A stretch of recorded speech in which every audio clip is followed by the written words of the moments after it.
চলুন আজকের বিশ্লেষণে হার্টের জন্য সবচেয়ে নিরাপদ রান্নার তেলের আসল সত্যিটা একটু খুঁজে দেখা যাক। চারদিকে এত পরস্পর বিরোধী পরামর্শ। হার্টের জন্য আসলে কোন তেলটা ভালো সেটা বের করা যেন এক বিশাল ধাঁধা। প্রথমেই আসি রিফাইন্ড অয়েলে। আধুনিক রান্নাঘরে এর বেশ আধিপত্য, কিন্তু এর ভেতরেই লুকিয়ে আছে মারাত্মক কার্ডিওভ্যাসকুলার ঝুঁকি। কারণ রিফাইনিংয়ের প্রচণ্ড তাপ আর রাসায়নিক তেলের সব পুষ্টিগুণ একদম মেরে ফেলে। বলতে গেলে শুধুই একটা বিষাক্ত তরল। তবে চিকিৎসকদের মতে বেশ ভিন্নতা আছে। অনেক কার্ডিওলজিস্ট ব্লক এড়াতে একেবারে জিরো অয়েল বা তেলমুক্ত ডায়েটের কড়া পরামর্শ দেন। জিরো অয়েল তো একটা দিক, কিন্তু অন্যান্য অনেক বিশেষজ্ঞ আবার হার্টের সুরক্ষাতে নির্দিষ্ট কিছু ভালো তেল পরিমিত খাওয়ার কথা বলেন। এক্ষেত্রে সবচেয়ে দারুণ সমাধান হল কোল্ড প্রেসড বা কাচ্চিখানি।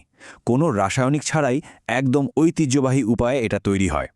প্রাকৃতিক অ্যান্টিঅক্সিডেন্ট আর উপকারী ফ্যাট একদম অটুট থাকে বলে কোল্ড প্রেসড তেল সাধারণ রিফাইন্ড তেলের চেয়ে বহুগুণে শ্রেষ্ঠ। আলাদা আলাদা তেলের গুণও আলাদা। নারিকেল তেল যেমন এনার্জি দেয়, বাদাম আর রাইস ব্র্যান তেমনি কোলেস্ট্রলের ভারসাম্য রাখে। স্যালাদ বা কম তাপে এক্সট্রা ভার্জিন অলিভ অয়েল দারুণ। অন্যদিকে দেশি রান্নার কড়া আঁচ খুব সহজেই সামলায় সরিষার তেল।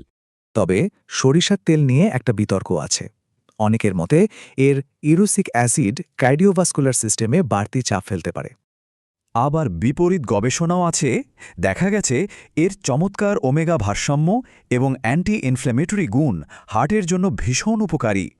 আসলে সঠিক তেল বেছে নেওয়ার ব্যাপারটা অনেকটাই নির্ভর করে স্থানীয় আবহাওয়া আর আমাদের ঐতিহ্যবাহী দেশীয় খাবারের ধরনের ওপর। একটা বিষয়ে খুব সাবধান, বাজারে অনেক দামি কোম্পানির তেলেও কিন্তু সস্তা আর অস্বাস্থ্যকর পাম অয়েল ভেজাল হিসাবে মেশানো থাকে। হার্ট ভালো রাখার সবচেয়ে বড় রহস্য কি? পরিমিতিবোধ। প্রাপ্তবয়স্কদের প্রতিদিন মাত্র 2 থেকে 6 চা চামচের বেশি তেল নয়।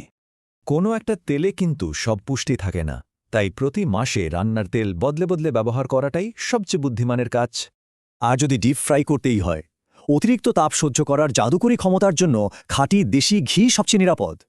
তাহলে মূল কথা দাঁড়ালো রিফাইন্ড তেল বাদ দেওয়া, কোল্ড প্রেসড বেছে নেওয়া, তেল বদলে ব্যবহার আর পরিমাণটা একদম সীমিত রাখা। সবশেষে একটাই প্রশ্ন ভাবিয়ে তোলে, সস্তা রিফাইন্ড তেলের এই সামান্য সুবিধা কি হার্টের দীর্ঘমেয়াদী নীরব ঝুঁকির চেয়ে আসলেই বড়?